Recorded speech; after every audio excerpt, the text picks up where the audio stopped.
Suami kaget saat pulang kerja melihatku berdandan padahal selama ini nafkah yang ia beri pun tak cukup untuk beli make up. Setelahnya ia lebih kaget saat kuajak pengadilan. Halo Bunda, semoga Bunda semuanya dalam keadaan sehat dan bahagia ya. Sebelum masuk ke ceritanya, jangan lupa like, komen dan subscribe channel ini ya. Selamat menonton. Hari-hariku lalui dalam hening yang berisik. Risik adalah suara mesin jahit tetangga, teriakan anak-anak, dan deru mobil yang lalu lalang di depan rumah kontrakan kami yang sempit. Hening adalah kesendirianku di antara 4 dinding ini, yang terasa semakin mengurung dengan setiap jam yang berlalu. Setiap sudutnya seolah menyimpan cerita tentang rutinitas yang tak berujung. Pagi menyapu lantai yang tak pernah benar-benar bersih dari debu jalanan, siang mencuci pakaian yang meski sudah digosok hingga tangan pegal, warnanya tetap saja kusam dimakan usia, dan sore menunggu dengan perasaan campur aduk antara harap dan cemas. Harap bahwa mungkin hari ini Mas Irul pulang dengan wajah cerah, membawa kabar baik atau setidaknya senyum yang hangat. Cemas bahwa yang akan kudapatkan hanyalah wajah lelah yang disertai keluh kesah tentang betapa beratnya cari nafkah, betapa tidak hormatnya mandornya, atau betapa harganya material bangunan yang terus melambung. Nafkah yang dibawa pulang Mas Irul, seorang kuli bangunan, selalu pas-pasan, harus diperas hingga tetes terakhir hanya untuk memastikan beras di karung tidak habis sebelum waktunya dan tagihan listrik tidak membuat kami diterangi lilin. Setiap lembar uang yang ia serahkan terasa berat, bukan karena nilainya, tapi karena beban yang menyertainya. Beban yang kemudian menjadi senjata untuk membungkamku setiap kali ada keinginan kecil yang terlintas. Uang untuk kebutuhan pokok saja kerap harus diatur dengan ketat, berhitung hingga ke receh terakhir. Apalagi untuk sesuatu yang dianggapnya tak penting dan berlebih-lebihan, seperti bedak atau lipstik. Pernah suatu kali, tanpa sengaja, aku menyebut betapa inginnya aku memiliki pelembab wajah sederhana karena kulitku terasa kering dan perih. Jawabannya adalah tatapan sinis dan pertanyaan yang melukai. Mau cantik untuk siapa? Tiap hari di rumah saja. Mending uangnya buat tambah lauk. Kalimat itu menggantung di udara, menusuk perlahan, mengingatkanku bahwa di matanya, aku tidak pantas untuk hal-hal kecil yang bisa membahagiakanku. Aku, Ernie, perlahan merasa seperti bayangan yang memudar. Hadir namun tak benar-benar dilihat, ada namun tak dianggap. Suaraku tenggelam dalam derunya keluhannya. Keberadaanku hanya berarti sebagai pendengar setia yang tak boleh protes, sebagai pelayan yang tak boleh lelah. Debu-debu yang selalu beterbangan dan menempel di perabotan kayu tua kami adalah metafora sempurna untuk pernikahanku. Selalu ada, mengotori, dan mustahil untuk disingkirkan sepenuhnya. Dan dalam diam yang memekakan telinga itu, di tengah kesepian yang ramai oleh suara dunia luar, aku mulai bertanya pada diri sendiri. Apakah ini yang disebut hidup? Hanya bertahan, tanpa pernah benar-benar merasakan? Pagi itu, udara sudah terasa lembab dan berat, menjanjikan hari yang panas. Seperti biasa, aku berjalan kaki ke pasar tradisional yang letaknya hanya 2 blok dari rumah kontrakan kami. Jalannya sempit, becek oleh air limbah yang menggenang dari selokan yang mampet, dan dipadati oleh para ibu-ibu lain yang juga berjuang memenuhi kebutuhan keluarganya dengan budget yang pas-pasan. Aroma menyengat dari sampah yang menumpuk di sudut-sudut jalan bercampur dengan wangi rempah-rempah dan daging segar yang menggugah selera. Telingaku sudah terbiasa dengan riuh rendah tawar-menawar, teriakan para penjual menawarkan dagangannya, dan bunyi klakson motor yang nekat menerobos kerumunan. Di tengah semua kesibukan dan kekacauan itu, aku justru merasa lebih hidup. Setidaknya di sini, aku adalah bagian dari suatu komunitas, sekalipun hanya sebagai pembeli yang diam-diam memperhatikan harga dengan cermat. Tujuanku adalah kios sayur langganan, milik Bu Siti, seorang janda berusia 50-an yang wajahnya selalu dihiasi senyum lebar dan kerutan halus di sudut matanya yang bercerita tentang kerasnya kehidupan. Kiosnya kecil, tapi selalu dipenuhi sayuran segar yang ditata rapi. Saat aku memilih-milih sawi hijau, Bu Siti menyapaku dengan suara serak khas perokok berat. Eren, katanya jago bikin nastar? Itu loh, nastar nanas yang lembut dan enak. Aku tertegun, tangan yang sedang memegang ikat sawi mendadak kaku. Darah berdesir cepat di nadiku. Siapa yang memberitahunya? Aku memang hobi membuat kue, warisan dari almarhumah ibuku, dan nastar adalah spesialisasiku. Tapi itu adalah rahasia kecilku. Sesuatu yang hanya kulakukan di dapur saat sepi dan untuk konsumsi sendiri saat benar-benar ada rezeki lebih untuk membeli mentega dan nanas. Pernah sih, Bu. Iseng-iseng saja, jawabku hati-hati, berusaha terdengar biasa. Bu Siti mendekat, suaranya berbisik pelan, menembus riuh rendah pasar. Dengar-dengar, nastar buatanmu enak. Lihat, aku kan jualan kue kering juga di sini, tapi biasa-biasa aja. Nah, gimana kalau kau yang bikinkan, aku yang jual? Nanti kita bagi hasil. Lumayan, Eren, buat tambahan. Hatiku berdebar kencang, seperti drum yang dipukul tak berirama. Sebuah peluang. Cahaya kecil di ujung terowongan yang gelap dan pengap. Tapi hampir bersamaan dengan itu, bayangan Mas Irul langsung menari-nari di kepalaku. Wajahnya yang masam, suaranya yang penuh kecurigaan, dan pertanyaan-pertanyaan menyakitkan yang pasti akan dilontarkannya. Dapat uang dari mana? Mau sembunyi-sembunyi? Kurang apa? Rasa takut yang sudah mendarah daging itu mencekik kerongkonganku. Aku membayangkan amarahnya jika tahu aku berurusan dengan orang lain, apalagi menghasilkan uang sendiri. Baginya, dunia perempuan adalah dapur dan ruang tamu, bukan pasar dan urusan duit. Aku melihat mata Bu Siti yang penuh harap dan juga pengertian. Sebagai sesama perempuan yang juga berjuang, mungkin dia bisa membaca ketakutan yang terpancar dari wajahku. Tidak usah banyak-banyak, Eren. Coba-coba dulu. 1 toples dulu. Kalau laku, kita lanjut. Bujunya lembut. Perang berkecamuk dalam diriku.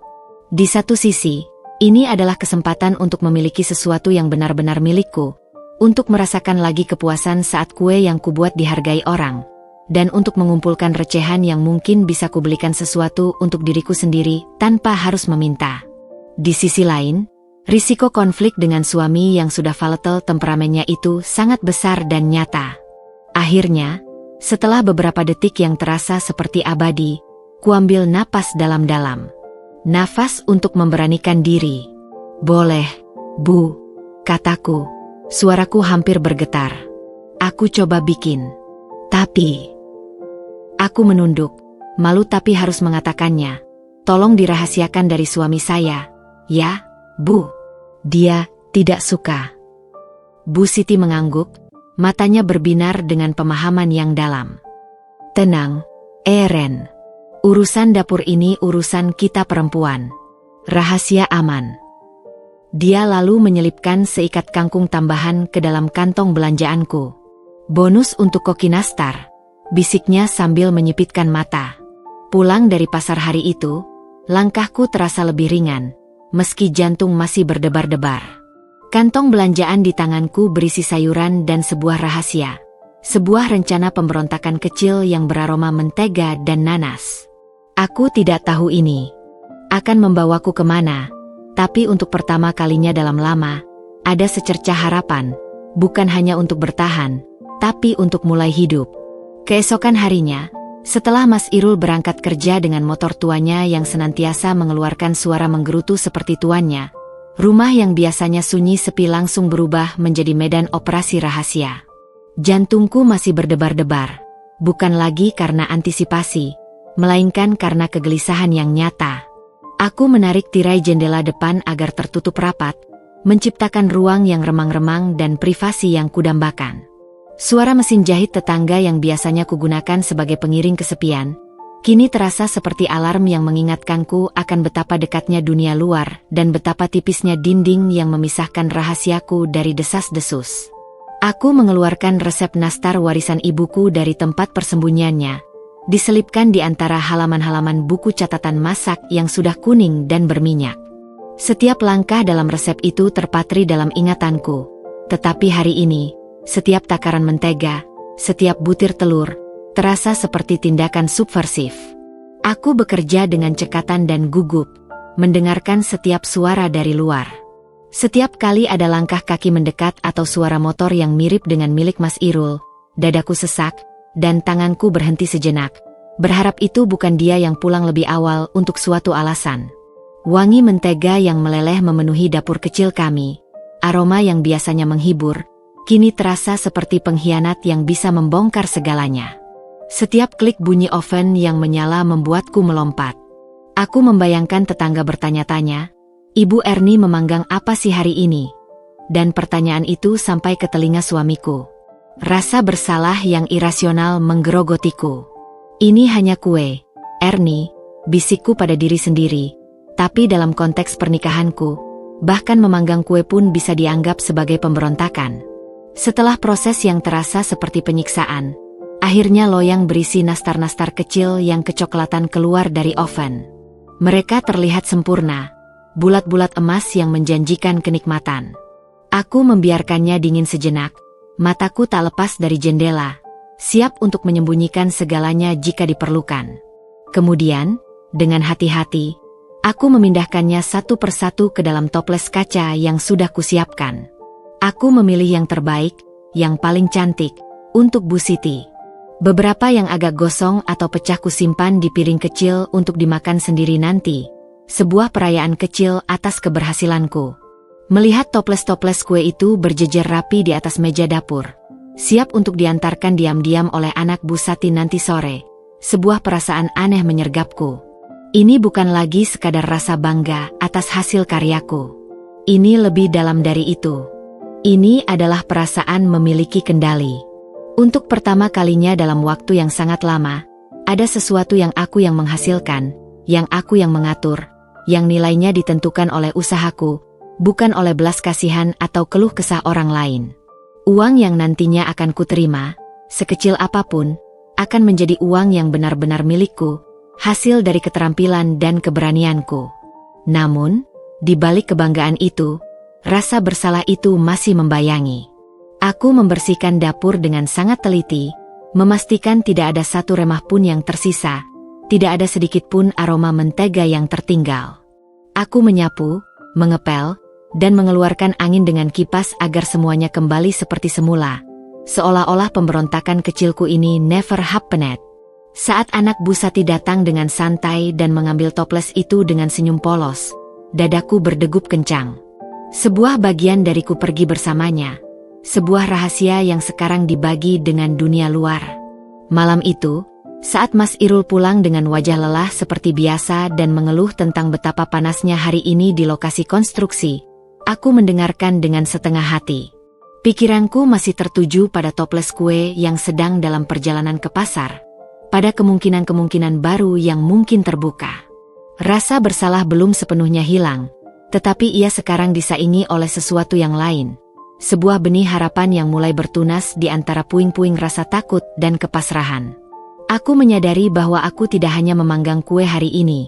Aku memanggang kembali jiwaku yang lama, memberinya kehangatan dan bentuk baru, dan menunggu dengan sabar untuk melihat apakah ia akan mengembang dengan baik.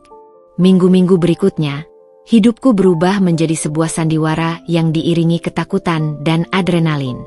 Setiap hari Selasa dan Kamis, saat Mas Irul berangkat, aku segera berubah menjadi seorang petugas rahasia di dapur sendiri.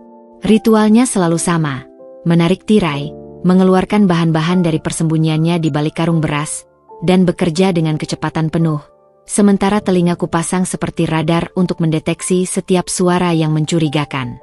Hasil dari penjualan nastar dan kue kering lainnya, kini sudah merambah ke putri salju dan kastengel. Secara rutin kuselipkan ke dalam celengan tua berbentuk babi yang kusembunyikan di dasar lemari pakaian, di balik tumpukan kain dan baju lama yang sudah tidak terpakai. Setiap koin dan lembaran uang kertas yang masuk ke dalam celengan itu terasa seperti sebuah kemenangan kecil, sebuah jaminan untuk masa depan yang masih samar-samar namun sudah terasa lebih cerah. Suatu sore, setelah sesi memanggang yang cukup intens, tanganku terasa perih. Sebuah lepuhan kecil, sebesar biji jagung, telah muncul di telapak tangan kananku, akibat gagang oven yang masih terlalu panas tanpa sengaja tergesek. Lukanya kecil, tapi terasa menyengat. Aku mengoleskan minyak kelapa seadanya dan berharap itu akan reda sebelum Mas Irul pulang. Namun, nasib berkata lain. Malam itu, saat aku menyodorkan sepiring makan malam, ikan goreng, sayur bening, dan sambal terasi. Tangan kananku tanpa sengaja bergetar saat meletakkan piring di depannya. Dia langsung menangkapnya. Matanya, yang biasanya hanya sekilas melihat sekeliling, kini menatap tajam ke arahku. Tangannya kenapa? Tanyanya tiba-tiba. Suaranya datar namun penuh curiga. Dia menyipitkan matanya, mencoba melihat lebih jelas di bawah cahaya lampu neon yang redup. Aku menarik tanganku dengan cepat, menyembunyikannya di balik punggung. Tidak apa-apa, Mas. Cuma kesenggol oven tadi siang. Jawabku, berusaha terdengar ringan. Dia menghela napas panjang, bukan napas khawatir, tapi napas kesal. Dia meraih tanganku dengan kasar dan menariknya ke depan cahaya. Jari-jarinya yang kasar mencengkeram pergelangan tanganku. Saat ia melihat lepuhan merah itu, wajahnya bukan menunjukkan empati, melainkan semacam celaan. Kesenggol oven? Dasar ceroboh. Kerjanya apa saja sampai bisa senggol oven? Tiap hari di rumah saja, masak saja, kok bisa-bisanya sampai ada luka begini? Hardiknya, melepas cengkeramannya seperti tanganku adalah sesuatu yang kotor. Habis ini mau masak lagi? Sudah, nanti malah jatuh-jatuh lagi. Repot. Darahku mendidih, tapi kumaksa diri untuk tetap tenang. Rasa sakit di tanganku tidak sebanding dengan rasa sakit di hatiku. Aku hanya menunduk, memilih diam daripada memicu amarahnya yang lebih besar. Iya, Mas. Tadi lagi masak. Lagi buru-buru, kataku lirih, berusaha mengakhiri percakapan. Tapi dia belum selesai. Dia menggeleng-gelengkan kepalanya sambil menyendok nasi. Dasar perempuan. Kerjanya cuma di dapur. Masak yang itu-itu saja, masih saja bisa celaka. Aku tadi di lokasi, pecahan genting jatuh hampir mengenai kepalaku, tidak ada yang protes. Kau di rumah saja, kesenggol oven, sudah mengaduh. Setiap katanya seperti cambukan. Aku hanya bisa memandangi nasi di piringku, selera makan langsung hilang. Dia tidak pernah bisa melihat usahaku. Baginya, pekerjaanku di rumah adalah sesuatu yang sepele, tidak bernilai, dan mudah. Luka di tanganku bukanlah bukti bahwa aku telah bekerja keras, tetapi bukti bahwa aku ceroboh dan tidak kompeten. Aku di luar sana menghadapi bahaya setiap hari untuk cari nafkah, dan kau? Kau tidak bisa menjaga diri sendiri di rumah. Gumamnya lagi sebelum akhirnya melanjutkan makannya, seolah sudah melupakan kejadian itu. Aku duduk di hadapannya, tapi rasanya seperti ada jurang yang sangat dalam di antara kami. Aku bukan ingin pujian. Aku hanya ingin pengakuan bahwa apa yang kulakukan juga memiliki nilai. Bahwa lukaku juga layak dapat perhatian, sekecil apapun itu. Tapi yang kudapat justru penghinaan dan perbandingan yang tidak adil. Malam itu, setelah dia tertidur pulas dengan dengkuran kerasnya, aku berdiri di depan jendela dapur, memandang bulan purnama yang bersinar dingin. Lepuhan di tanganku masih terasa perih. Tapi yang lebih perih adalah luka di dalam hatiku. Air mata akhirnya menetes, diam-diam, menyapu rasa frustrasi dan kesedihan yang sudah menumpuk. Dalam kesendirian malam itu, tekadku justru mengeras seperti baja. Setiap hardikan, setiap celaan, setiap perbandingan tidak adil itu, justru menjadi bahan bakar bagi pemberontakanku yang sunyi. Aku akan terus memanggang. Aku akan terus menabung.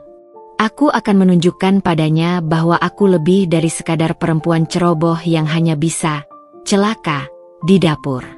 Dan suatu hari nanti, aku akan memiliki cukup keberanian dan sumber daya untuk membuatnya benar-benar melihatku, bukan sebagai beban, bukan sebagai pelayan, tetapi sebagai Ernie, seorang manusia yang utuh. Tabungan dalam celengan babiku perlahan tapi pasti mulai memiliki bobot. Bunyi gemerincing koin dan desir lembaran uang kertas jika ku goyang-goyang menjadi musik terindah yang mengiringi hari-hariku. Namun, di balik kepuasan itu, selalu ada kecemasan yang mengintai. Insiden luka di tanganku dan respons Mas Irul menjadi pengingat yang keras betapa rapuhnya rahasiaku.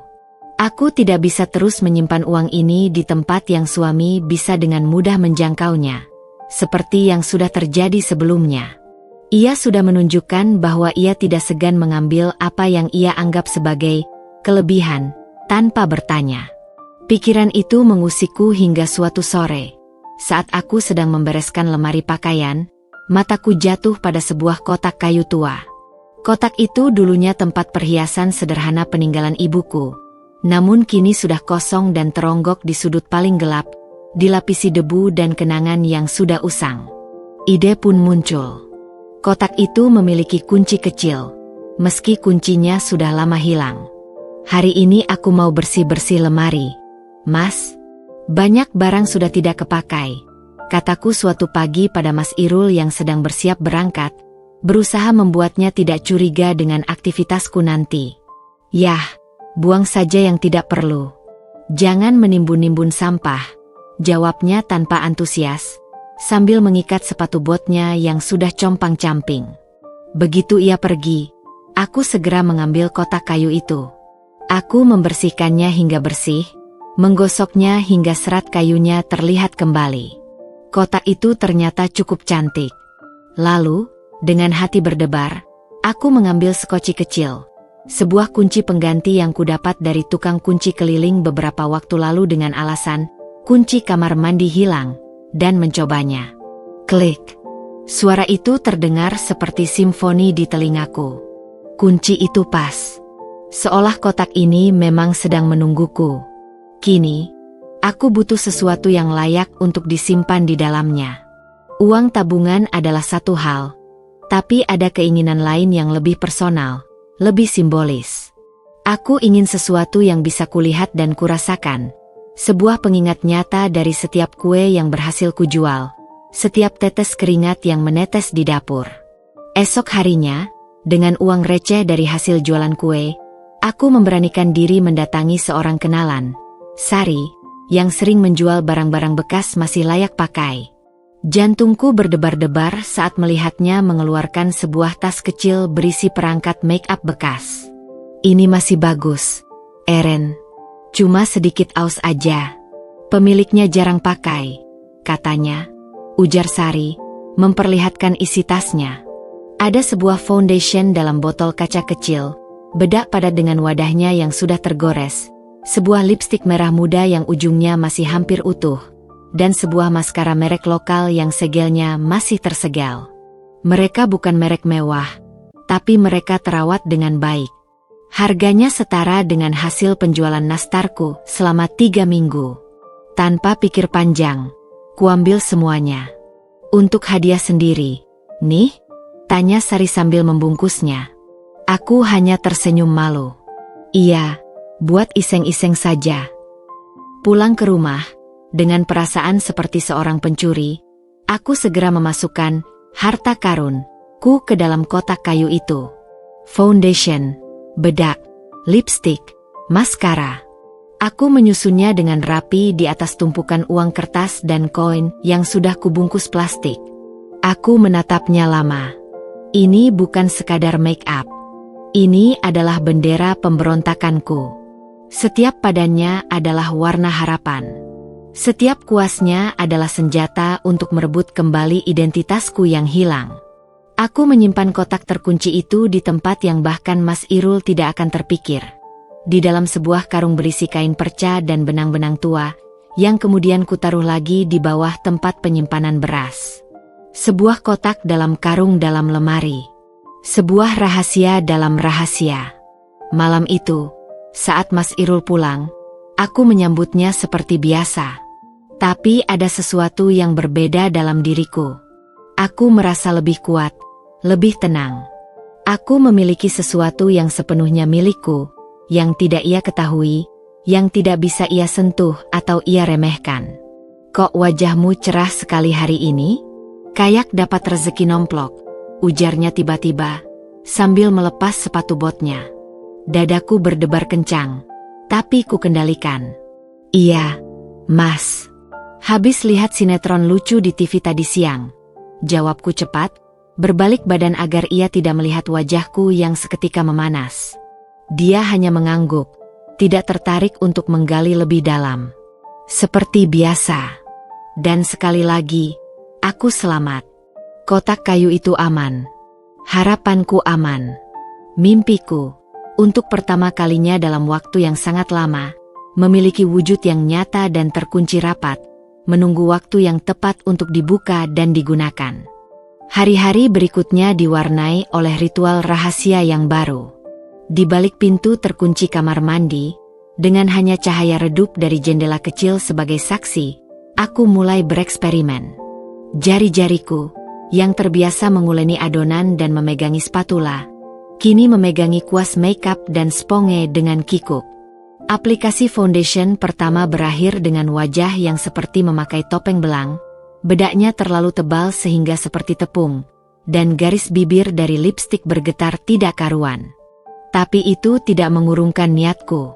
Setiap pagi, sebelum Mas Irul bangun, atau setiap sore saat ia belum pulang, aku berlatih.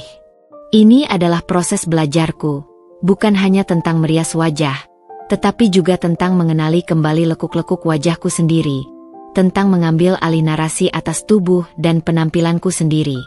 Suatu sore, setelah sesi latihan yang kurasakan cukup memuaskan, aku lupa membersihkan sisa-sisa lipstik di bibir dengan sempurna. Hanya tersisa semburat merah muda yang samar, hampir tidak terlihat. Saat Mas Irul pulang, aku sedang menyiapkan makan malam. Ia duduk di meja makan, matanya yang lelah tanpa fokus mengamati sekeliling, hingga akhirnya berhenti padaku. "Kok bibirmu merah, Eren?" tanyanya tiba-tiba, suaranya datar, tanpa nada akcusatori yang biasanya, lebih seperti sekadar observasi. Darahku serasa membeku. Otakku berputar cepat mencari alibi. Abis makan sirih, Mas," jawabku, suara sedikit bergetar.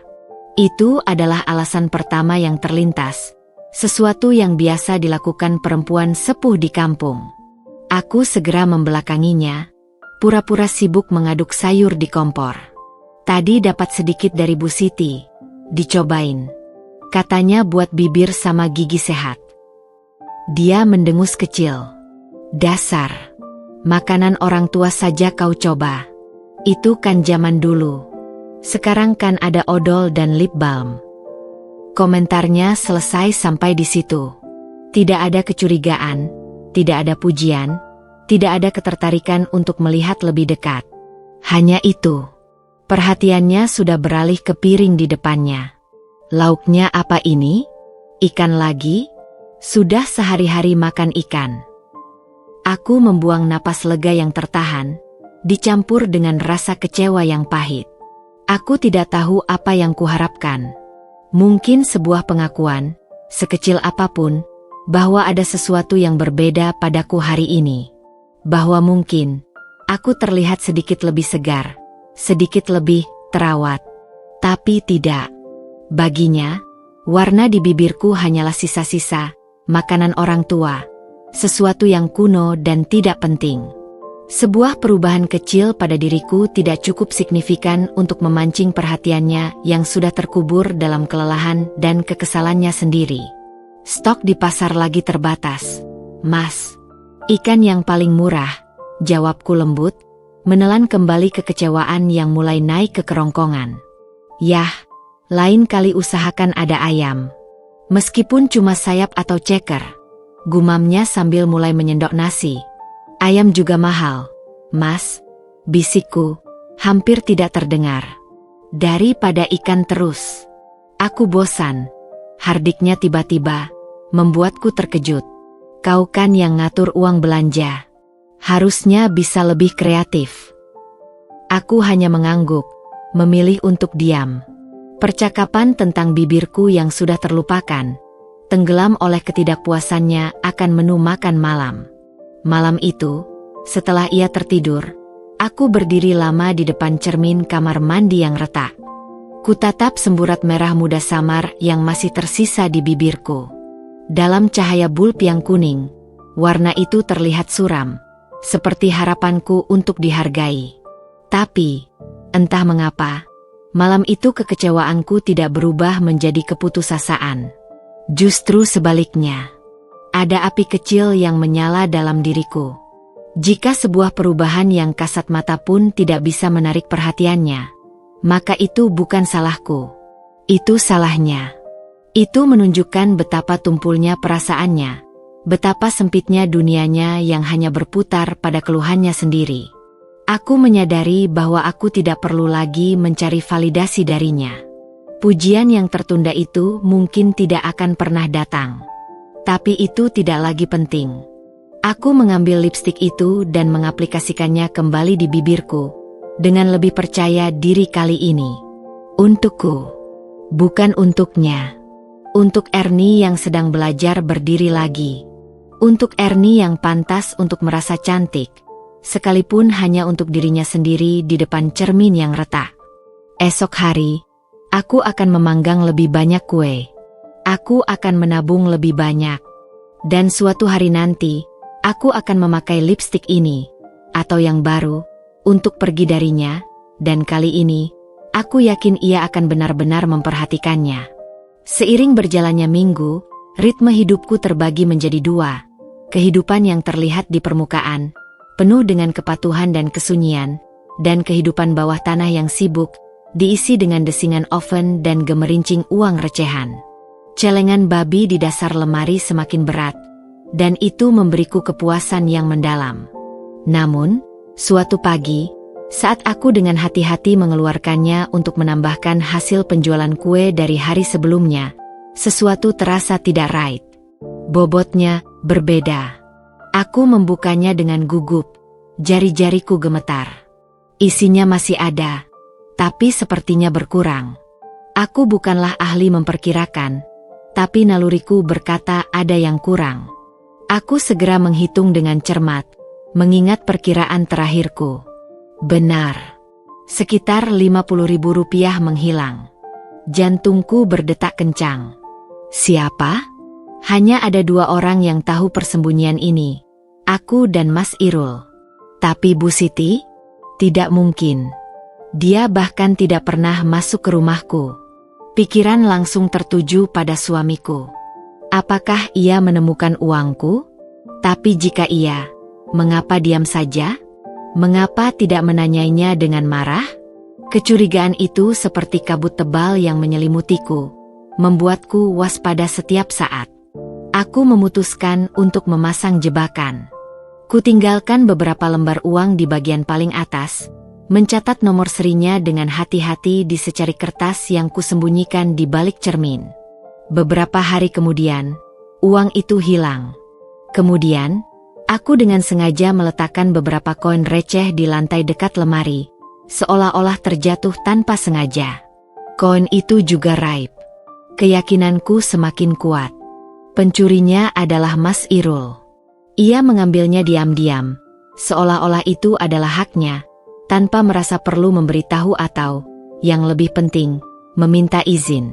Suatu malam, setelah makan malam yang berlangsung dalam hening, aku memberanikan diri. Aku harus tahu. Aku harus konfrontasi, meski hatiku berdebar kencang seperti drum perang. Mas, mulutku terasa kering. Aku kehilangan uang. Dia mengangkat kepalanya dari piring, alisnya berkerut. Uang? Uang apa? Uang belanja. Bukan. Uang tabunganku. Sedikit. Yang kusimpan di lemari. Aku berusaha menjaga suaraku tetap datar, tidak menuduh. Wajahnya berubah. Ekspresi defensif langsung terpancar. Matanya menyipit, dan suaranya menjadi keras, penuh dengan kemarahan yang seolah-olah dialah yang diserang. Tabungan? Uangmu?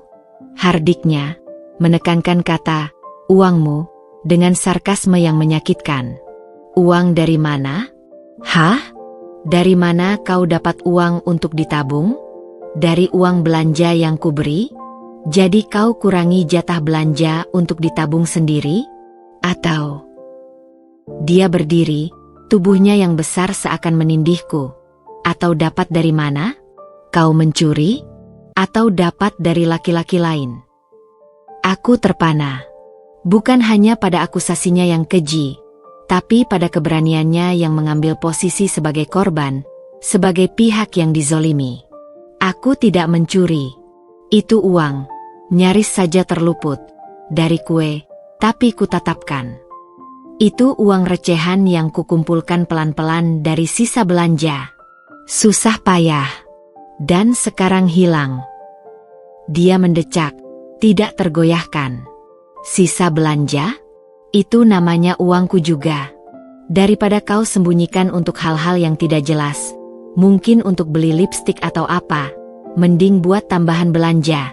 Lagian, jumlahnya sedikit sekali, tidak ada artinya. Pantas saja lauknya selalu ikan-ikanan, katanya dengan congkak, seolah telah memenangkan argumen. Air mataku menetes, bukan karena uangnya yang hilang, tapi karena penghinaan dan pengakuan tidak langsungnya. Ia tidak menyangkal mengambilnya. Ia hanya membenarkan tindakannya dan merendahkan usahaku. Tapi itu usahaku, Mas. Aku yang menyisihkan. Protesku lemah. Suara tercekik oleh isak tangis. Usaha? Usaha apa? Duduk di rumah? Usaha yang benar itu kayak aku. Berkeringat, berdebu, diterjang panas. Bentaknya lagi sebelum membalikkan badan dan meninggalkanku sendirian di meja makan, dengan piring kotor dan hati yang hancur berantakan. Malam itu, aku menangis dalam diam. Tapi di balik air mata, ada sesuatu yang mengeras. Rasa sakit itu berubah menjadi kemarahan yang membara. Ia tidak hanya mengambil uangku, ia mengambil harga diriku, usahaku, dan menginjak-injaknya. Ia melihatku begitu rendahnya hingga ia merasa berhak atas segala sesuatu yang kumiliki, bahkan yang kudapat dari jerih payahku sendiri. Percakapan itu adalah pukulan terakhir yang mematahkan semua ilusi yang tersisa. Ini bukan lagi tentang uang. Ini tentang penghormatan. Atau tepatnya, ketiadaan penghormatan sama sekali. Dan pada titik itu, aku tahu, pernikahan ini sudah mati. Yang tersisa hanyalah mayatnya yang harus segera dikubur. Hari-hari setelah konfrontasi itu terasa seperti berjalan di atas kaca. Setiap suara, setiap pandangan, setiap hembusan napas Mas Irul terasa seperti ancaman. Aku berjalan di sekitarnya dengan hati-hati, seperti tikus yang menghindari kucing yang sedang mengamuk. Uang hasil jerih payahku masih tersimpan di celengan. Tapi sekarang rasanya seperti menyimpan bom waktu. Aku tidak bisa membiarkannya tetap di situ. Aku harus menemukan tempat yang lebih aman, tempat yang bahkan tidak terpikirkan olehnya. Pikiran itu mengusikku hingga suatu sore, saat aku sedang membereskan gudang kecil di belakang rumah yang dipenuhi dengan barang-barang tua dan berdebu. Mataku tertuju pada sebuah kalengket tua yang sudah kosong, tertimbun di bawah tumpukan karung bekas. Itu sempurna. Siapa yang akan menyangka? Dengan usaha keras, aku menggesernya dan membawanya diam-diam ke kamar mandi. Aku mencucinya hingga bersih, mengeringkannya, dan memastikan tidak ada sisa cat yang menempel. Kemudian, dengan hati-hati, aku memindahkan semua isi celengan babiku, kon-kon dan uang kertas yang telah kukumpulkan dengan susah payah, ke dalam kalengket itu. Aku menutupnya rapat-rapat, memastikan tidak ada suara yang keluar jika tergoyang. Lalu, dengan napas tertahan, aku membawanya kembali ke gudang dan menyembunyikannya di tempat yang sama persis, di bawah tumpukan karung yang sama. Siapapun yang melihatnya akan mengira itu hanya sampah yang tak berguna. Sebuah harta karun yang disamarkan sebagai rongsokan. Tapi, kekhawatiranku tidak hanya pada uangnya. Ada sesuatu yang lebih berharga, kotak make-upku. Itu adalah simbol dari perjuanganku, dari identitasku yang sedang kubangun kembali. Kotak kayu itu dengan kunci kecilnya. Aku tidak bisa mengambil risiko kehilangannya. Aku memutarnya di tanganku, mencari ide. Lalu, mataku jatuh pada lubang ventilasi di dinding dekat langit-langit kamar. Itu hanya lubang kecil, tertutup oleh jeruji besi dan penuh dengan debu. Tapi, dengan sedikit usaha, aku bisa menggeser salah satu jeruji itu yang sudah longgar.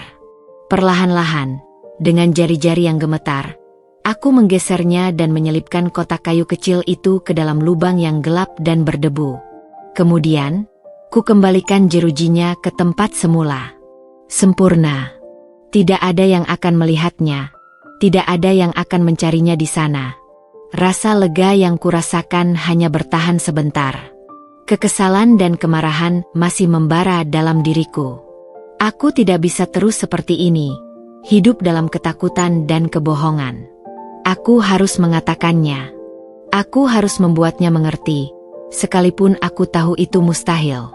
Kesempatan itu datang beberapa malam kemudian. Ia pulang dengan wajah yang lebih masam dari biasanya, mengeluh tentang mandor yang tidak adil. Saat ia duduk di kursi, mengeluarkan sepatu botnya yang penuh lumpur, aku memberanikan diri. "Mas," kataku, suaraku berusaha tegas. "Kita perlu bicara." Dia mendengus, tidak mengangkat kepalanya. Apalagi, lauknya lagi-lagi tidak sesuai seleraku. Bukan tentang itu. Ini tentang rasa hormat. Dia akhirnya menatapku, alisnya terangkat, wajahnya dipenuhi ejekan. "Hormat? Hormat tentang apa? Kau mau kuberi hormat seperti tentara?" "Tentang uangku yang kau ambil," kataku, menatapnya langsung. "Itu tidak benar, Mas. Itu usahaku." Dia tertawa, tertawa yang sinis dan membuatku merinding.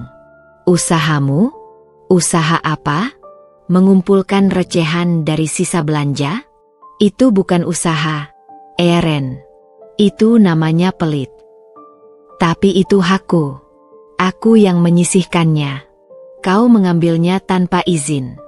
Itu seperti pencurian." Kata itu akhirnya terucap, menggantung di udara yang tiba-tiba menjadi tegang. Wajahnya berubah merah. Dia berdiri, tubuhnya menindihku.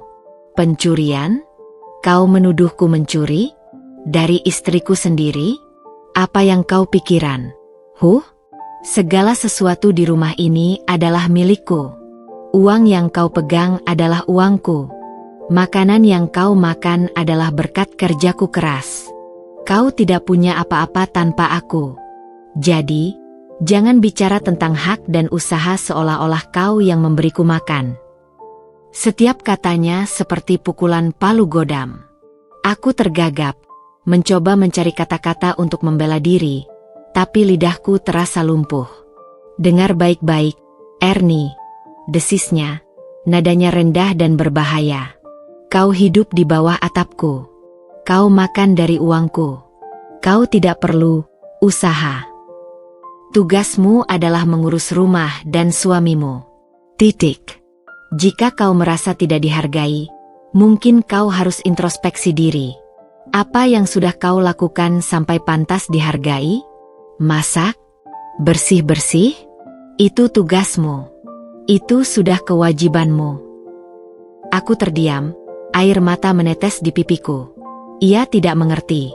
Ia tidak akan pernah mengerti. Baginya, aku adalah properti, sebuah benda yang tidak memiliki hak untuk memiliki sesuatu yang sendiri, untuk memiliki kebanggaan atas usahanya sendiri.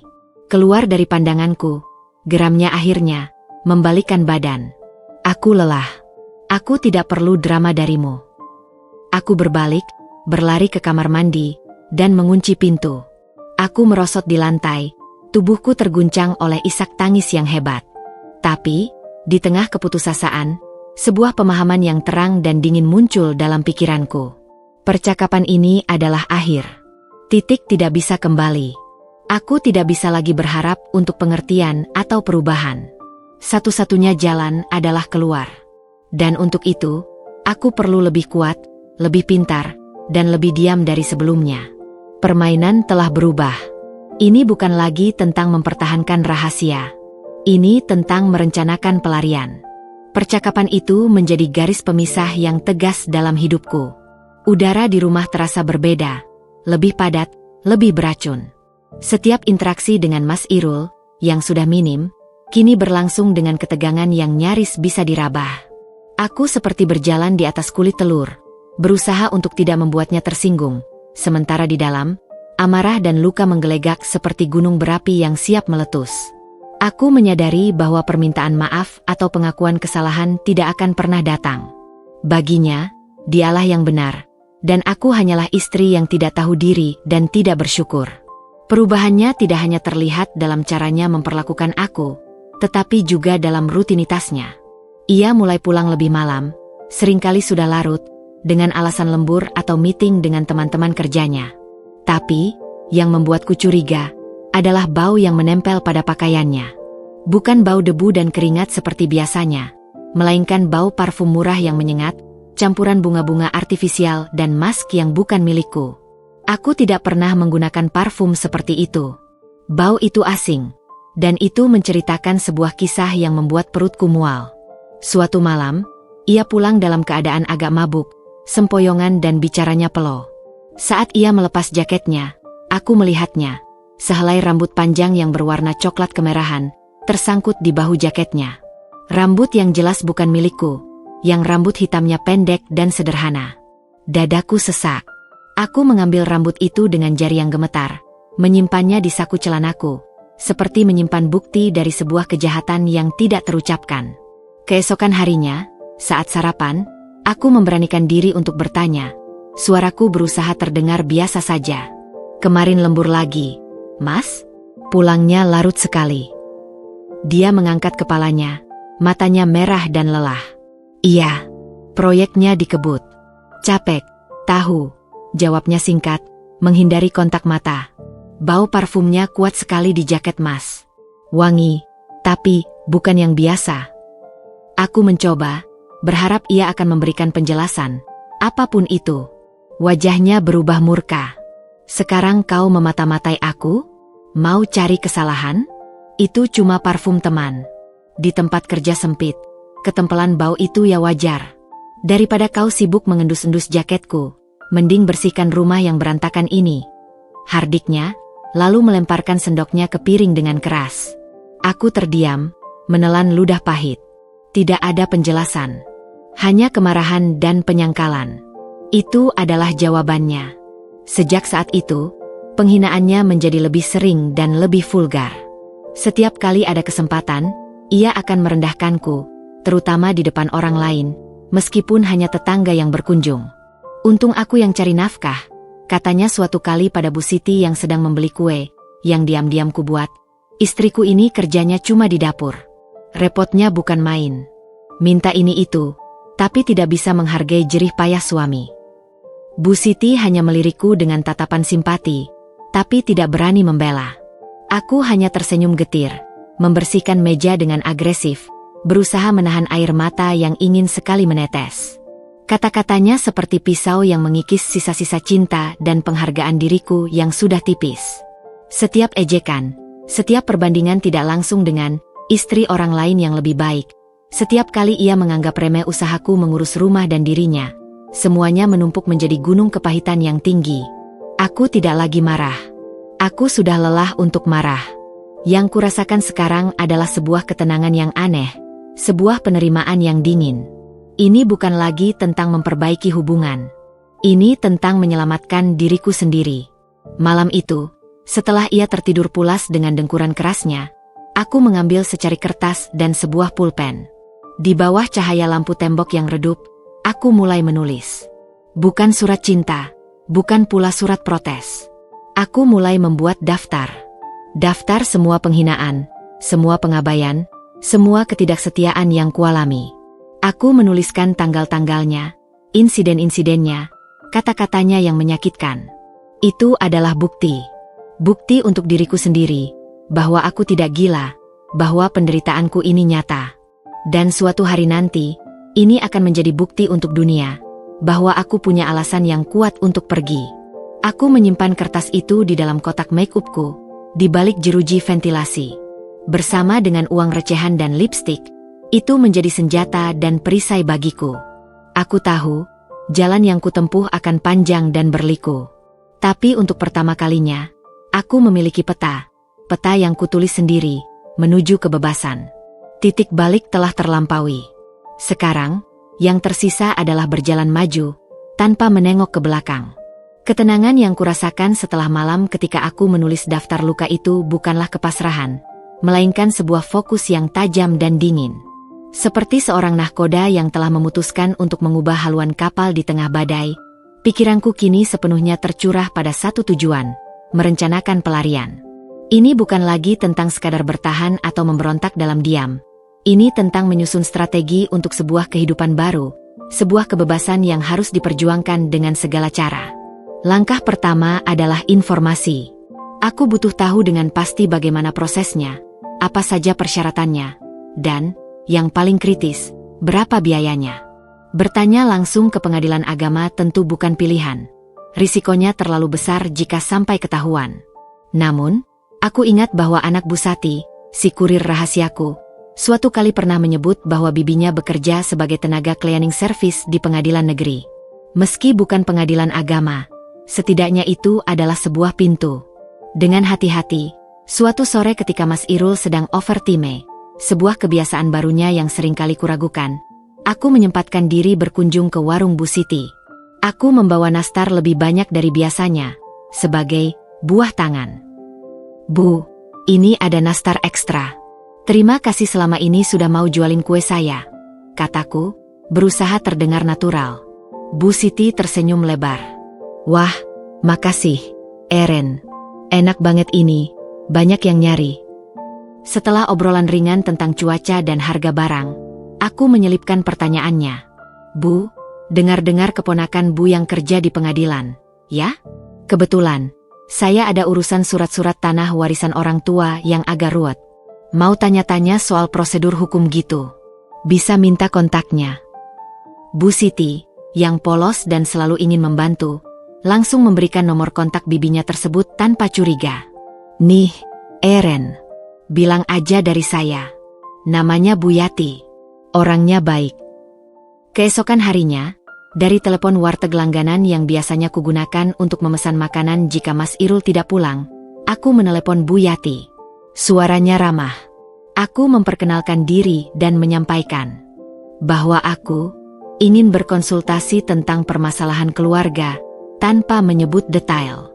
Aku janji akan datang ke rumahnya suatu sore. Pertemuan dengan Bu Yati terjadi pada hari Sabtu, saat Mas Irul pergi dengan teman-temannya. Wanita parubaya itu tinggal di sebuah rumah petak sederhana tidak jauh dari pengadilan. Dengan gugup, aku menjelaskan situasiku, tentang pernikahan yang tidak harmonis, suami yang tidak memberi nafkah cukup dan berselingkuh, serta keinginanku untuk bercerai. Aku tidak menyebutkan soal usahaku sendiri. Ceritaku adalah bahwa aku ingin memastikan hak-hakku sebelum mengambil keputusan. Bu Yati mendengarkan dengan penuh simpati. Banyak juga, Bu, yang seperti Anda, katanya dengan nada sedih. Lalu ia memberiku penjelasan umum. Untuk mengajukan cerai, aku harus menyiapkan surat permohonan, fotokopi KTP, buku nikah, dan surat-surat lain. Ia juga menyebutkan angka yang membuat dadaku sesak. Biaya pendaftaran dan prosesnya bisa mencapai beberapa juta rupiah, tergantung kasusnya. Itu belum termasuk biaya transportasi dan konsultasi dengan lawyer jika nanti diperlukan. Tapi, yang paling penting, Bu, pesannya, kumpulkan bukti, screenshot chat, foto, apapun itu. Kalau bisa dapat saksi juga, itu bisa memperkuat posisi Anda. Pulang dari rumah Bu Yati, kakiku terasa lemas. Jutaan rupiah. Jumlah itu begitu besar, begitu jauh dari jangkauan celengan recehanku di dalam kaleng cat tua. Tapi tekadku tidak goyah. Justru sebaliknya. Tantangan itu membuatku semakin yakin bahwa ini adalah jalan yang harus kutempuh. Ini bukan lagi pilihan. Ini adalah keharusan. Aku menyadari usahaku menjual kue tidak akan cukup. Aku perlu mencari penghasilan lain. Sesuatu yang bisa kukerjakan dengan lebih intensif. Aku ingat ada seorang teman SMP dulu, Sari, yang sekarang berjualan jasa jahit dan sulam online. Aku menghubunginya, dan setelah menjelaskan situasiku, tanpa menyebut cerai, hanya butuh tambahan income, ia setuju untuk memberikanku orderan jahit sederhana, memperbaiki keliman, memasang kancing, menyulam monogram pada handkerchief. Alhamdulillah, mesin jahit tua peninggalan ibuku masih bisa berfungsi. Hari-hariku kini menjadi semakin padat dan rahasia.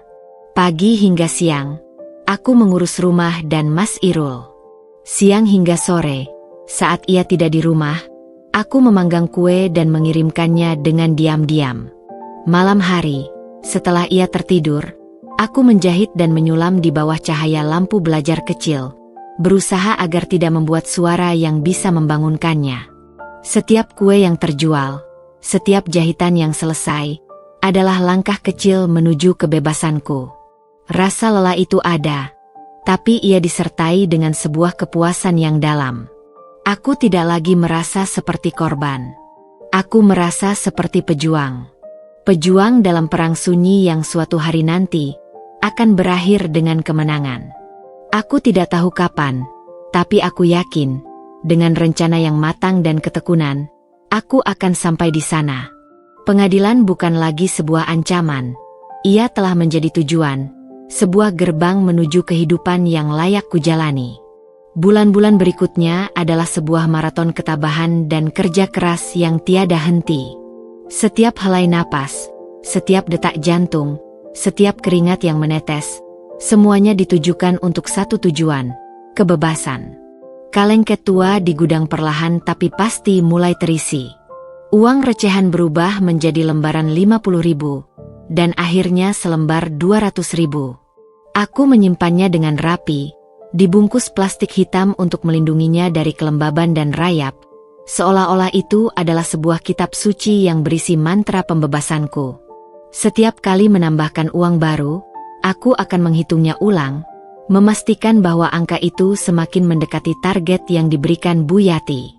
Prosesnya terasa sangat lambat, seperti menunggu es mencair di tengah salju, tetapi setiap rupiah yang bertambah memberiku kekuatan untuk terus melangkah. Selain uang, senjataku yang lain, daftar luka, juga semakin panjang. Aku mencatat setiap penghinaan, setiap hardikan, setiap malam di mana ia pulang dengan bau parfum asing dan tatapan menghindar.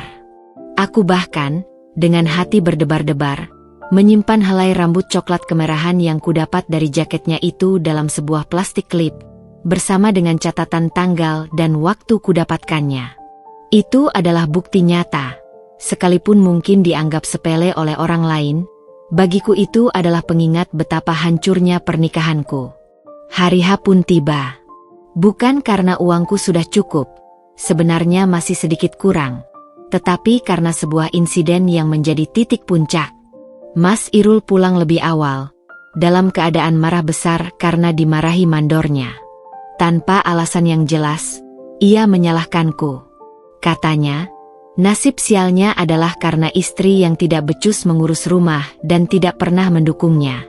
Hardikannya begitu keras dan keji, menyentuh setiap hal yang selama ini ia tahu adalah kelemahanku. Ia bahkan melemparkan piring yang sedang kupakai makan siang ke dinding, sehingga pecahannya berhamburan di lantai. Aku berdiri membeku, tubuhku gemetar, tapi di dalam hatiku justru terasa sangat tenang. Ini sudah cukup. Aku sudah cukup. Aku tidak akan menghabiskan satu hari pun lagi dalam kehidupan seperti ini. Keesokan harinya, setelah ia berangkat kerja dengan wajah masih masam, aku tahu inilah waktunya. Aku mandi dengan air yang agak dingin, menyegarkan tubuh dan pikiranku. Lalu, dengan tangan yang hampir tidak gemetar lagi, aku mengambil kotak make up dari persembunyiannya di balik ventilasi. Kotak kayu itu terasa berat, penuh dengan makna dan janji. Aku duduk di depan cermin kecil di kamar mandi. Kuambil foundationnya. Kuoleskan dengan hati-hati, menutupi lingkaran hitam di bawah mataku yang disebabkan oleh kurang tidur dan tangisan. Setiap usapan adalah sebuah penyembuhan, sebuah reklamasi atas wajah yang sudah lama kuabaikan. Bedak kurapikan, memberikan kesan halus dan menyamarkan pori-pori yang membesar akibat stres. Lalu maskara. Kuusapkan pada bulu mataku, membuka matanya yang lesu, memberikannya semacam kejelasan dan ketegasan. Terakhir, Lipstik. Warna merah muda yang samar. Tetapi bagiku, itu adalah warna keberanian. Aku mengenakan baju terbaikku. Satu-satunya baju yang bukan belasan tahun umurnya. Hadiah dari ibuku dulu. Aku menyisir rambutku dengan rapi. Saat kulihat bayanganku di cermin, hampir tidak kukenal. Ini bukan lagi Ernie yang pasrah dan tertindas. Ini adalah Ernie yang siap berperang. Riasan ini bukan untuknya. Ini untukku. Sebagai zirah, sebagai pengingat bahwa aku masih memiliki kendali atas diriku sendiri. Tiba waktunya. Suara motor tua Mas Irul mendengkur di depan rumah. Jantungku berdebar, tapi bukan karena takut. Ini adalah debaran seorang petarung sebelum pertempuran. Aku menarik napas dalam-dalam, mengumpulkan semua keberanian yang telah kukumpulkan selama berbulan-bulan. Pintu terbuka. Eren, aku pulang. Suaranya lesu, seperti biasa. Lalu ia membeku. Matanya membelalak. Melihatku yang berdiri tegak di tengah ruang tamu, sudah berdandan rapi. Ekspresinya campur aduk, kaget, takjub, bingung, dan sedikit rasa bersalah. Istriku, ini, kau. Ia gagap, tas kerjanya hampir terjatuh. Dari mana? Berdandan? Kau jarang-jarang sekali, selama ini aku juga. Suaranya mengecil, mungkin teringat bahwa ia tak pernah memberiku uang untuk hal-hal seperti ini. Uangnya dari mana, Eren? Tanyanya, penuh kecurigaan, tapi juga kekaguman yang tak bisa disembunyikan. Aku tersenyum kecil, bukan senyum bahagia, tapi senyum penuh tekad. Aku punya tabungan, Mas, jawabku singkat, suaraku jauh lebih tenang dari yang kubayangkan. Ayo, Mas, ganti baju. Kita jalan-jalan. Jalan-jalan. Ia terlihat semakin bingung, tapi juga senang. Mungkin ia pikir ini adalah usaha terakhirku untuk menyelamatkan pernikahan kami, sebuah kejutan untuk menyenangkan hatinya. Wajahnya sumringah. Iya, sebentar. Aku ganti baju dulu. Wah, istriku memang cantik, gumamnya sambil bergegas ke kamar. Aku berdiri di sana, mendengarkan ia bersiul kecil di kamar. Hatiku berdebar kencang, tapi tidak ada keraguan. Ini adalah langkah pertama dari rencana terbesarku. Hari H telah tiba, dan aku siap. Suara siulan kecil Mas Irul dari balik pintu kamar terdengar seperti melodi yang salah dari sebuah orkestra yang sedang kacau. Ia bersiul riang, sebuah suara yang hampir tak pernah kudengar dalam beberapa tahun terakhir. Aku bisa membayangkan ekspresinya di dalam sana, wajah yang biasanya keruh oleh beban dan kekesalan, kini mungkin sedang sedikit cerah, dibuai oleh ilusi bahwa istrinya akhirnya kembali kepada kodratnya, berusaha menyenangkan suami dengan berdandan dan mengajaknya jalan-jalan. Ia mungkin membayangkan kami akan pergi ke taman, atau mungkin warung makan sederhana, tempat ia bisa bercerita tentang kerjanya, atau lebih tepatnya, mengeluh, sambil aku mendengarkan dengan patuh seperti biasa. Aku berdiri di tengah ruang tamu, tangan berkeringat, tetapi tidak gemetar. Kulemaskan jari-jariku yang kaku, berusaha menenangkan detak jantung yang berdebar kencang bagai genderang perang. Tatapanku tertuju pada foto pernikahan kami yang tergantung miring di dinding. Wajahku di foto itu begitu muda, penuh dengan harapan dan kebahagiaan naif.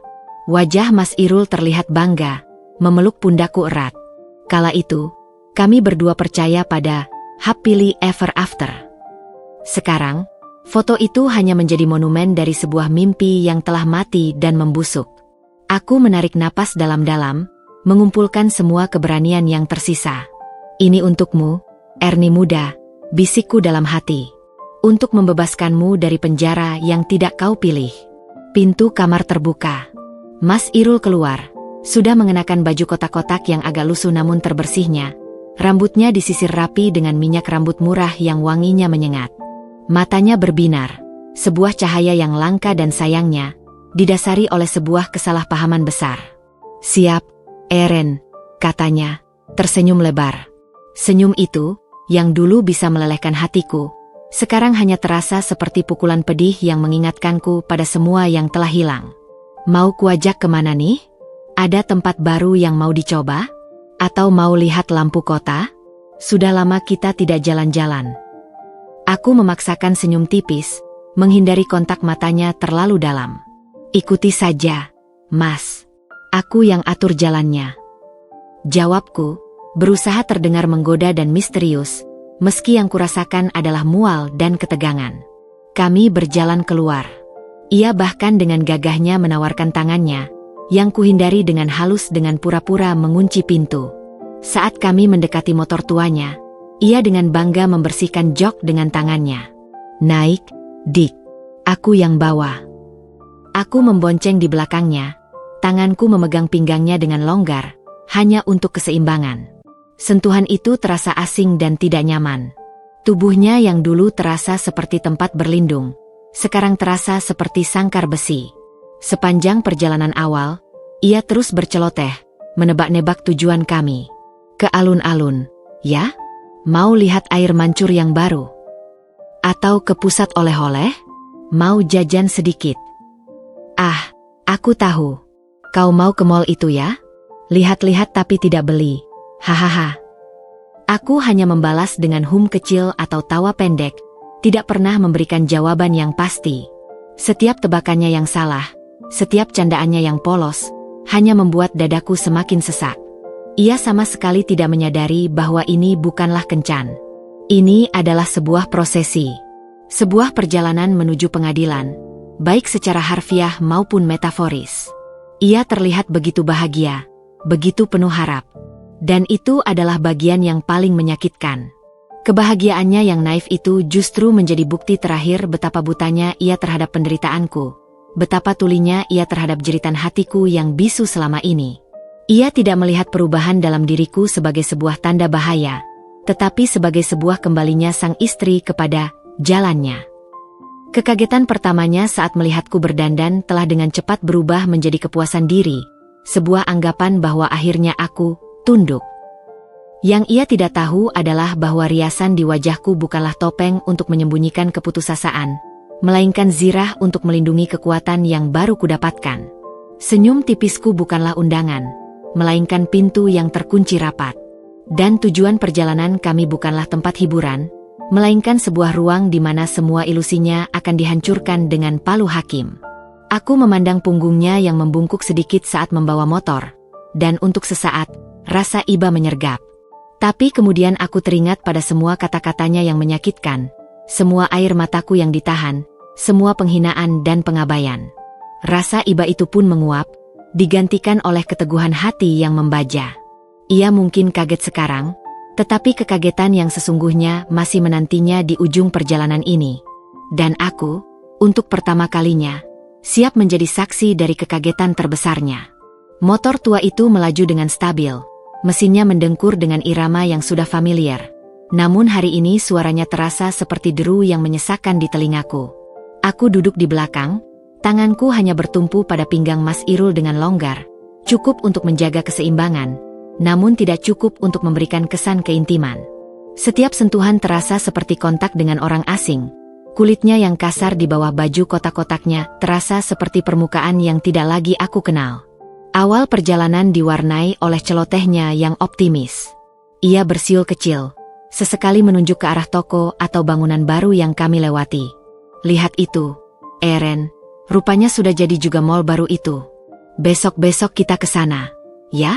Lumayan untuk cuci mata. Aku hanya membalas dengan suara hum lemah, tidak berkomitmen. Semangatnya yang menggebu-gebu justru menjadi beban yang semakin memberatkan dadaku. Ia seperti seorang anak kecil yang dibawa ke taman hiburan, tidak menyadari bahwa sebenarnya ia sedang diantar ke dokter gigi. Perlahan namun pasti, kebisingannya mulai mereda.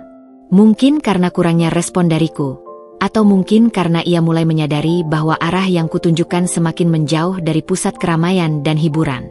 Kota mulai tertinggal di belakang kami, digantikan oleh jalanan yang lebih sepi dan gedung-gedung perkantoran yang terlihat lebih angker dan resmi. Siulannya berhenti sama sekali. Bahunya, yang tadi terlihat santai, sekarang mulai menegang. Aku bisa merasakan ketegangan itu merambat melalui ujung jariku yang menyentuh pinggangnya. Eren, ujarnya akhirnya, suaranya kehilangan nada riangnya dan digantikan oleh kebingungan. Ini jalannya kok kayak mau ke pusat pemerintahan?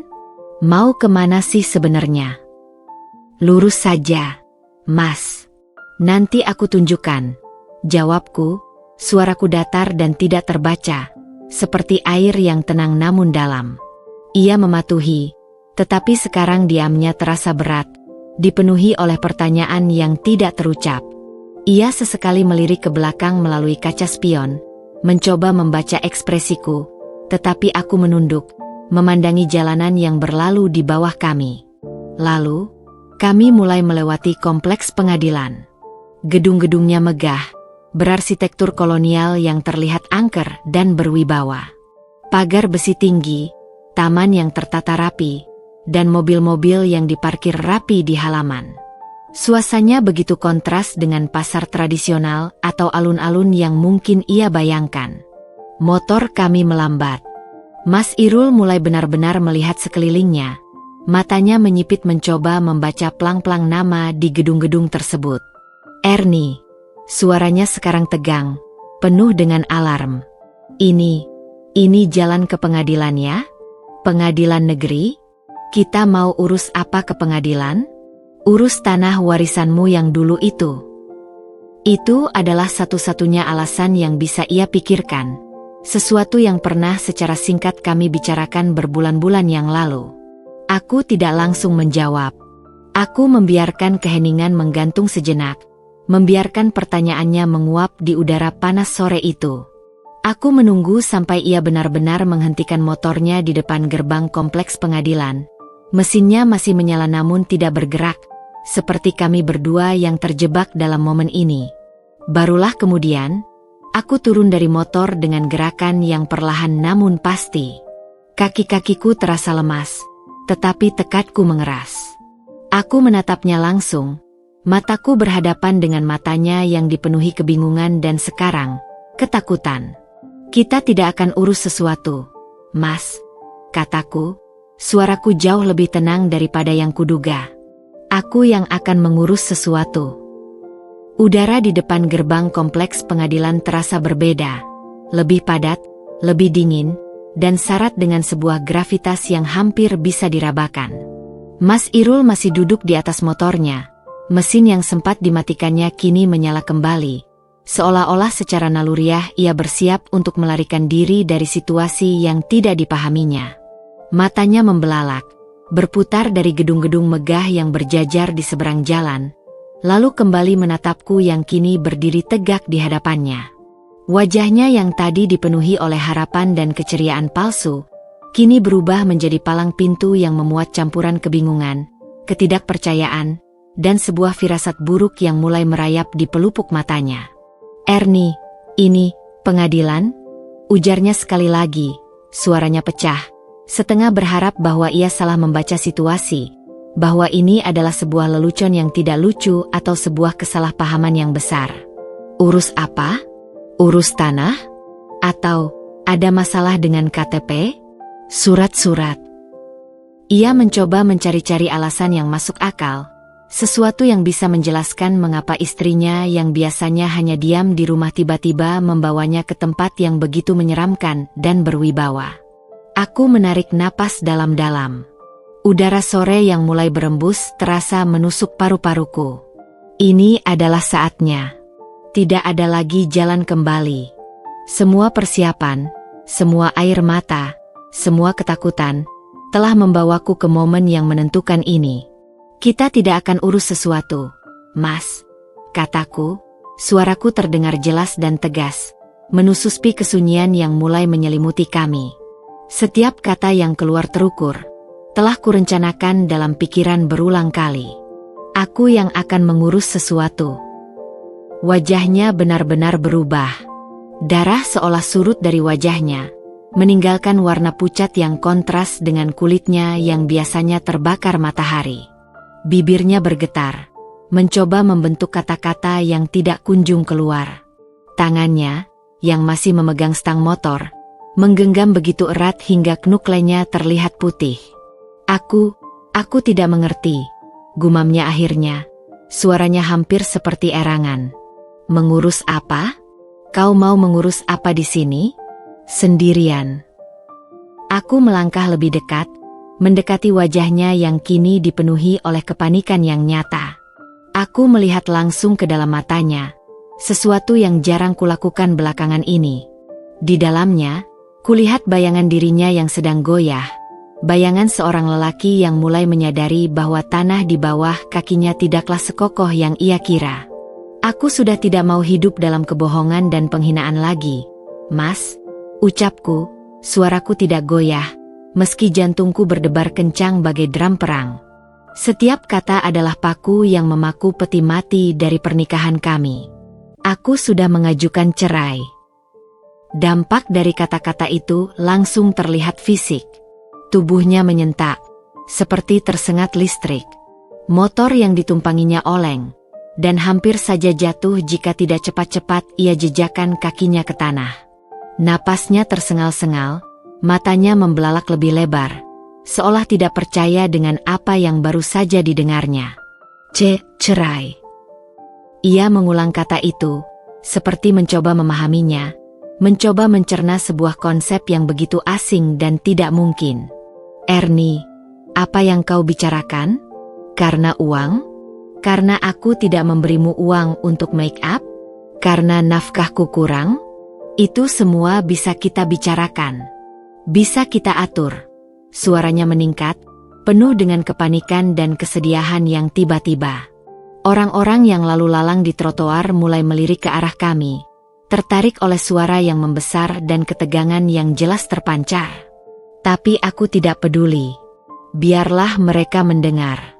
Biarlah mereka menjadi saksi. Bukan, Mas, potongku. Suaraku masih tetap tenang. Sebuah kontras yang mencolok dari histerianya yang mulai muncul. Bukan karena uangnya, tapi karena perlakukanmu. Mas Irul terdiam membeku. Kata-kataku seperti tamparan keras yang menghantamnya secara fisik. Wajahnya yang semula pucat kini berubah menjadi merah padam, campuran dari rasa malu, syok, dan kemarahan yang mulai mendidih. Perlakuan? Perlakukan apa? Apa yang kurang dariku? Aku bekerja keras setiap hari.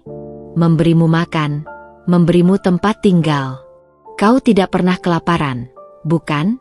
Suaranya meninggi, menarik perhatian beberapa orang yang lalu lalang di trotoar. Aku tidak menjawabnya di tempat itu. Aku sudah menyiapkan segalanya. Dari tas kecil yang selama ini kutenteng, ku keluarkan surat panggilan sidang yang telah kuterima beberapa hari sebelumnya secara diam-diam. Kusodorkan surat itu ke hadapannya. Mata Mas Irul membelalak saat membaca tulisan di atasnya. Panggilan untuk para pihak dalam perkara perdata No. Perceraian. Ini apa? Gumamnya. Tangannya gemetar memegang kertas itu. Kau serius? Kau benar-benar mengajukan cerai? Sudah lama aku merencanakannya, Mas. Jawabku tenang, meski jantung berdebar kencang. Mari kita masuk. Hakim sudah menunggu. Dia seperti orang yang berjalan dalam mimpi buruk. Dengan langkah gontai, ia memarkir motornya dan mengikutiku masuk ke dalam gedung pengadilan yang megah dan berwibawa. Suara sepatu kami beradu dengan lantai marmer, menggema di lorong-lorong yang sunyi. Setiap langkah terasa seperti menuju tempat penggantungan. Ruang sidang tidak terlalu besar, tetapi aura resminya membuat kami berdua, terutama Mas Irul, merasa sangat kecil. Hakim, seorang wanita parubaya dengan kacamata dan wajah yang tegas namun berwibawa, sudah duduk di belakang meja tinggi. Seorang panitera duduk di sampingnya.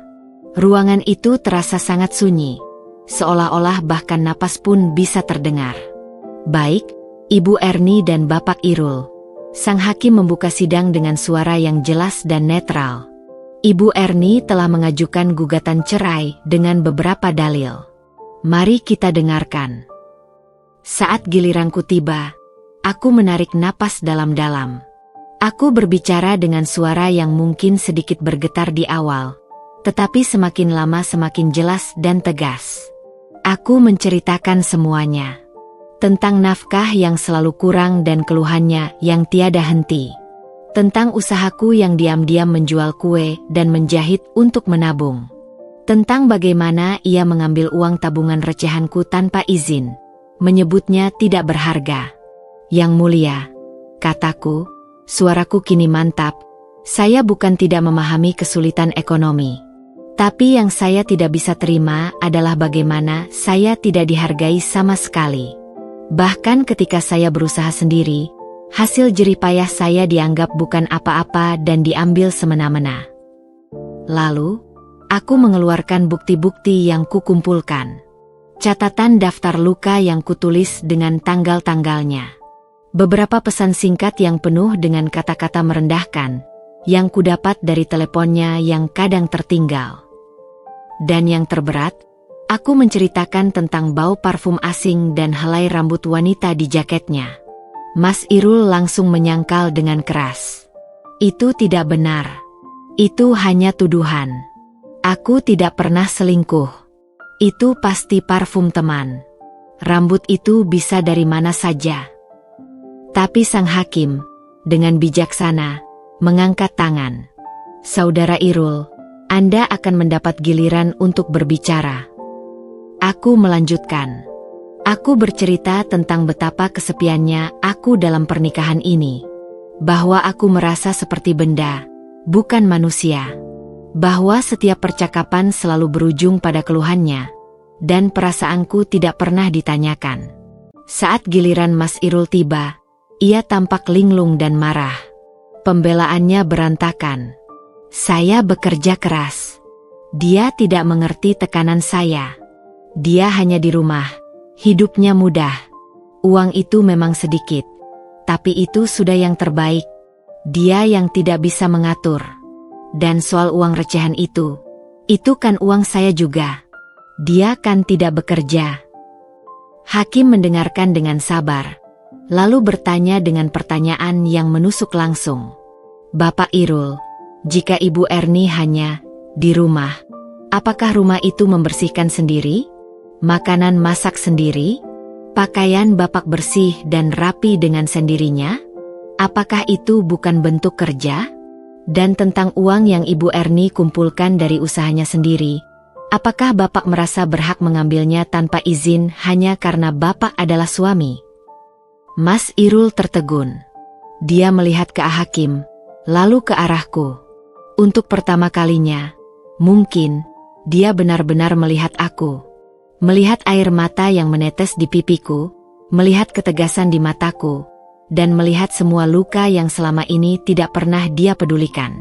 Ekspresinya berubah dari marah, menjadi bingung, lalu akhirnya, hancur.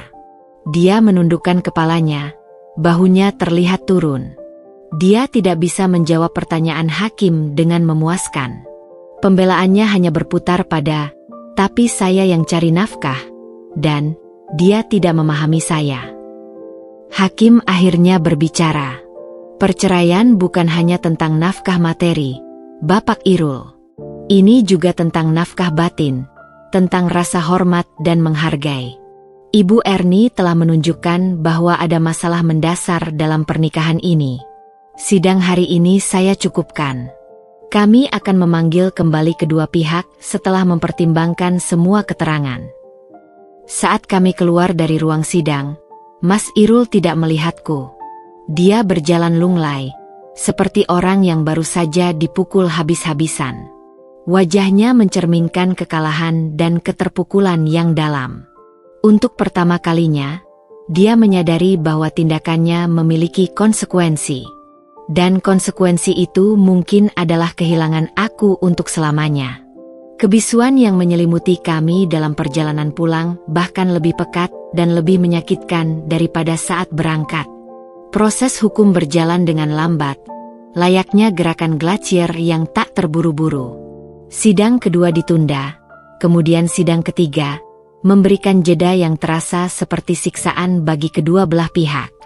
Namun, dalam masa penantian itu, roda karma mulai berputar dengan sendirinya, menghampiri Mas Irul dengan cara-cara yang tidak pernah ia duga.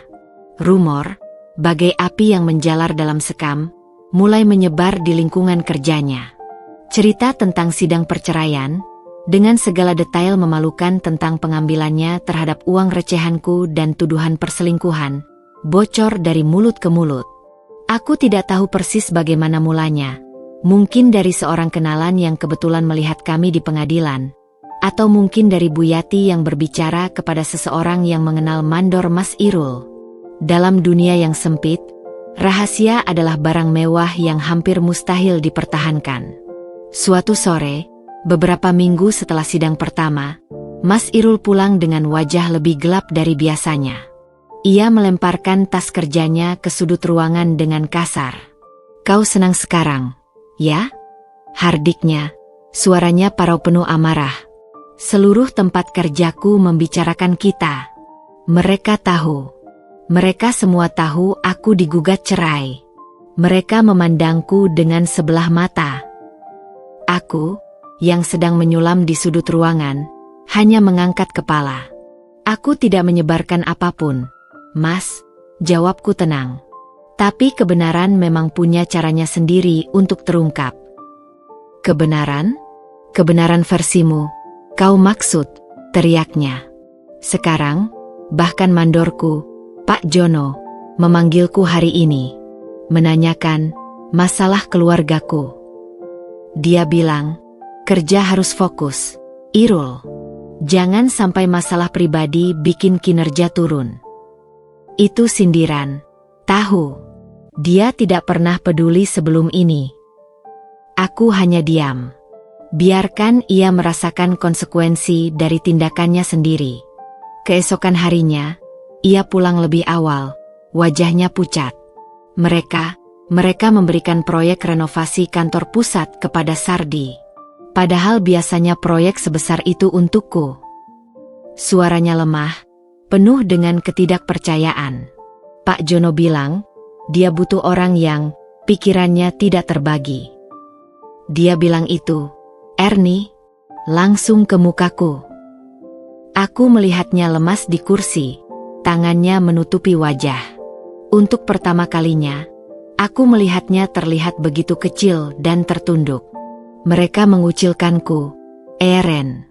Di kantin, tidak ada yang mau duduk dekatku. Seperti aku punya wabah. Beberapa hari kemudian, pukulan berikutnya datang.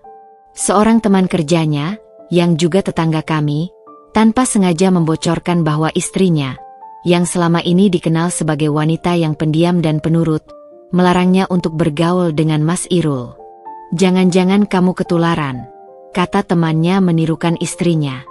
"Dia kan tidak bisa menghargai perempuan." Karma tidak berhenti di tempat kerja. Di lingkungan rumah, meski tidak se-ekstrem di tempat kerjanya, juga terjadi pergeseran. Para ibu yang dulu hanya melirikku dengan simpati, sekarang mulai berani menyapaku dan bertanya kabar. Beberapa bahkan memesan kue langsung padaku, bukan melalui Bu Siti lagi, sebuah bentuk dukungan kecil yang kuhargai. Sebaliknya, Mas Irul seringkali mendapat tatapan sinis atau bisik-bisik saat ia lewat. Suatu malam, dalam keputusasaan, ia mencoba mendekatiku. "Eren," katanya, suaranya serak. Aku minta maaf. Untuk semuanya. Aku tidak menyangka akan seperti ini. Tolong, batalkan gugatan ini. Kita mulai lagi. Aku akan berubah." Aku memandangnya, melihat air mata yang mulai menetes di pelupuk matanya. Ada rasa sakit yang kusadari, tapi itu bukan lagi rasa sakit yang membuatku ingin kembali. Itu adalah rasa sakit karena menyaksikan kehancuran seseorang, sekalipun orang itu telah menyakitimu. "Maaf, Mas," jawabku, suaraku lembut tapi tegas. "Perubahanmu datang terlalu terlambat. Dan itu datang bukan karena kamu benar-benar menyesal, tapi karena kamu menderita konsekuensinya. Aku tidak bisa kembali. Aku sudah terlalu lama mati dalam pernikahan ini. Sekarang, aku ingin hidup." Ia menangis. Benar-benar menangis. Tangisan seorang lelaki yang kehilangan segalanya. Harga diri, reputasi, dan kini, istri yang selama ini dianggapnya remeh. Itu adalah karma yang paling pedas. menyadari nilai sesuatu hanya setelah kehilangannya, dan menyadari bahwa kehancuran itu adalah buah dari tangan sendiri. Aku tidak merasa senang melihatnya terluka. Tapi aku juga tidak merasa bersalah. Aku hanya merasa lega. Lega karena kebenaran akhirnya terungkap, dan keadilan, dalam bentuknya yang paling ironis, telah dilayani oleh kehidupan itu sendiri. Hari penentuan itu akhirnya tiba. Langit di luar gedung pengadilan terlihat kelabu, seolah mencerminkan suasana hati kedua orang yang akan menentukan nasibnya di dalam ruang itu. Mas Irul dan aku duduk terpisah, di bangku yang berbeda, dipisahkan oleh lorong sempit yang terasa selebar samudera. Udara di ruang sidang terasa lebih berat dari sebelumnya, penuh dengan antisipasi dan beban akhir dari sebuah perjalanan panjang yang melelahkan. Hakim perempuan itu memasuki ruangan dengan wajah yang tetap tegas dan berwibawa. Dia duduk, menyusun berkas-berkas di depannya, dan kemudian memandang kami berdua secara bergantian. Matanya yang tajam di balik kacamata melihat langsung ke dalam jiwa kami yang paling dalam. Setelah mempertimbangkan semua keterangan, bukti-bukti, dan pembelaan dari kedua belah pihak, sang hakim mulai berbicara, suaranya jelas dan berwibawa, menggema dalam kesunyian ruangan yang hampir memekakkan telinga. Pengadilan memutuskan untuk mengabulkan gugatan cerai yang diajukan oleh Ibu Erni. Dada aku terasa seperti dilepaskan dari ikatan yang sangat kencang. Sebuah napas lega yang panjang akhirnya bisa kuluapkan. Di seberang, aku melihat tubuh Mas Irul menjadi kaku, lalu perlahan-lahan membungkuk, seolah menahan pukulan fisik yang sangat berat. Hakim melanjutkan, menjelaskan detail putusannya. Mengenai harta bersama, mengingat sangat terbatasnya aset yang dimiliki, pengadilan memutuskan bahwa Ibu Erni berhak atas separuh dari nilai motor dan perabotan rumah tangga. Namun, mengingat Ibu Erni yang akan pindah, maka motor diserahkan kepada Bapak Irul, dengan kompensasi nilai separuhnya yang harus dibayarkan kepada Ibu Erni. Dia menyebutkan angka yang tidak besar, tetapi cukup untuk membiayai hidupku selama beberapa bulan ke depan. Lalu, tentang nafkah. Bapak Irul diwajibkan memberikan nafkah lahir dan batin kepada Ibu Erni selama masa iddah, yaitu selama 3 bulan ke depan. Besarnya nafkah disesuaikan dengan kemampuan Bapak Irul. Hakim kemudian menoleh kepada Mas Irul. Bapak Irul, apakah Anda memahami dan menerima putusan ini? Mas Irul terdiam untuk beberapa saat yang terasa sangat panjang. Kepalanya masih tertunduk. Saat dia akhirnya mengangkatnya, matanya merah dan berkaca-kaca. Suaranya serak, hampir tidak terdengar ketika dia menjawab, "Iya, Yang Mulia. Saya terima." Hakim kemudian menoleh kepadaku. Ibu Erni. "Iya, Yang Mulia. Saya terima," jawabku dengan suara yang jelas dan tenang. "Baik," sang hakim mengakhiri. Putusan ini sah dan mengikat kedua belah pihak. Sidang dinyatakan selesai. Begitu keluar dari ruang sidang, rasa lega yang kurasakan begitu besar, hampir membuatku limbung. Aku berjalan menuju pintu keluar dengan langkah yang ringan, bagai beban puluhan tahun akhirnya terlepas dari pundakku. "Erni." Suara Mas Irul memanggil dari belakang. Aku berbalik. Dia berdiri di sana, terlihat lebih tua dari usianya, dengan bahu yang terkulai. Apa tidak ada jalan lain? Benarkah ini yang kau inginkan?" Suaranya pecah, penuh dengan keputusasaan. Aku memandangnya, untuk mungkin terakhir kalinya sebagai suamiku. Ada sedih, tentu saja. Tetapi yang lebih dominan adalah keteguhan. "Sudah tidak ada jalan kembali, Mas," jawabku lembut tapi pasti. "Keputusan ini yang terbaik untuk kita berdua, agar kita bisa menemukan jalan kita masing-masing." Dia mengangguk pelan, air mata akhirnya menetes di pipinya. Aku minta maaf, Eren. Untuk semuanya. Aku sadar sekarang betapa sakitnya yang kau alami. Terima kasih untuk permintaan maafnya, Mas," kataku. Semoga Mas juga bisa menemukan kedamaian. Itu adalah kata-kata terakhir yang kuucapkan kepadanya sebelum berbalik dan berjalan pergi, meninggalkan gedung pengadilan dan sisa-sisa pernikahan kami yang telah menjadi kenangan. Di luar, langit masih kelabu, tetapi bagiku, itu adalah langit yang penuh harapan. Aku bukan lagi Ernie yang terbelenggu. Aku adalah Ernie yang bebas. Aku mungkin tidak tahu pasti apa yang akan terjadi di depan, tetapi untuk pertama kalinya, masa depannya adalah milikku sepenuhnya untuk ditentukan. Dan itu, bagaimanapun juga, adalah sebuah kemenangan.